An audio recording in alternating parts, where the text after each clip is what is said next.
Welcome to SND. I'm JR, and today we are back in my old hood, Gordon Head. Well, we're kind of on the border of Gordon Head. Some people might say we're just outside, some people might say we're just inside, but today I'm claiming it. We're back here in Gordon Head, on the corner of McRae and Shelbourne.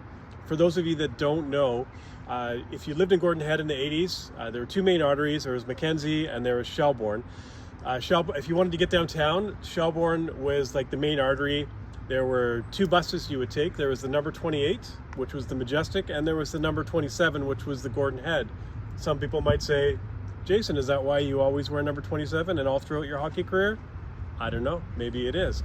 But Shelbourne Street, I have been up and down Shelbourne Street many times on my BMX bike, on my skateboard, even driving my 1989 Barbados yellow CRX SI.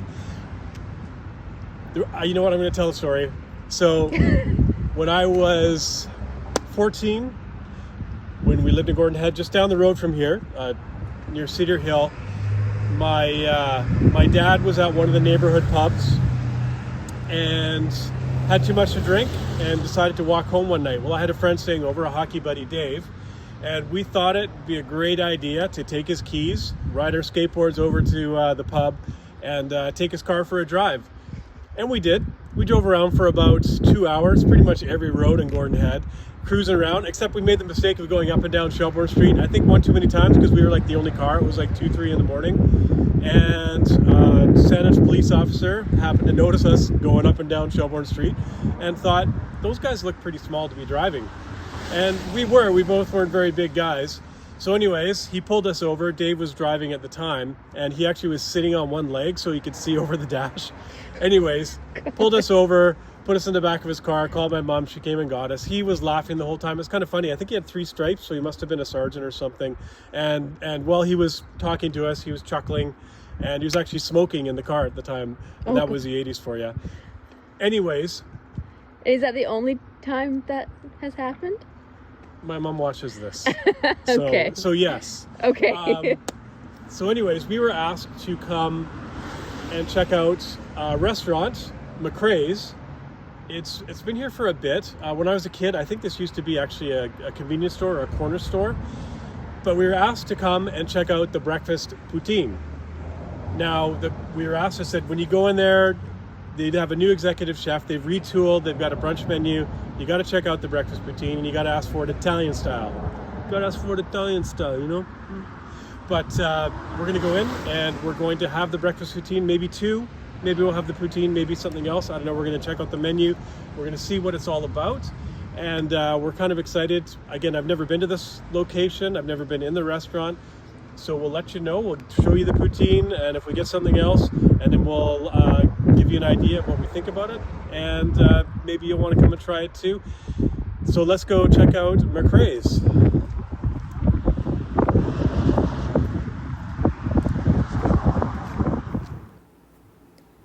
This is the brunch poutine, crispy cubed hash browns, cheese curds and gravy, caramelized onions, jalapenos, and a red wine glaze, topped with bacon, poached eggs, and hollandaise. I had mine with scrambled eggs because I'm not a fan of poached eggs. Miss Annie had hers with the poached eggs. How were the poached eggs? They were perfectly poached. Well, we both highly recommend that if you do like a brunch poutine, that you come down to McRae's, which is on the corner of McRae and Shelbourne Street. They're open for brunch at 11 on Saturdays and Sundays, and check out this awesome dish.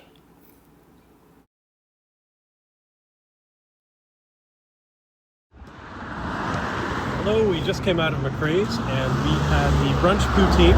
We each got our own poutine because I don't share. And mine was a little bit different. I had scrambled eggs. I don't like runny eggs. Sue me, what are you going to do? Miss Annie had the poached eggs. Yeah. And so you kind of had the real, actual, original way it was supposed to be. What's your take on the brunch poutine? I enjoyed it. The eggs were poached perfectly. I enjoyed the combination of gravy with the cheese curds and the potatoes, and then the eggs and hollandaise on top. A jalapeno every now and then for a bit of spice. So it was really filling. I couldn't finish mine. I think this is the first time I've ever had a breakfast poutine or a brunch poutine. And I really liked how the gravy was on the bottom, the hollandaise was on the top, and the red wine au jus was in the middle. Because then you can kind of get a different flavor every bite. The potatoes were cooked nicely.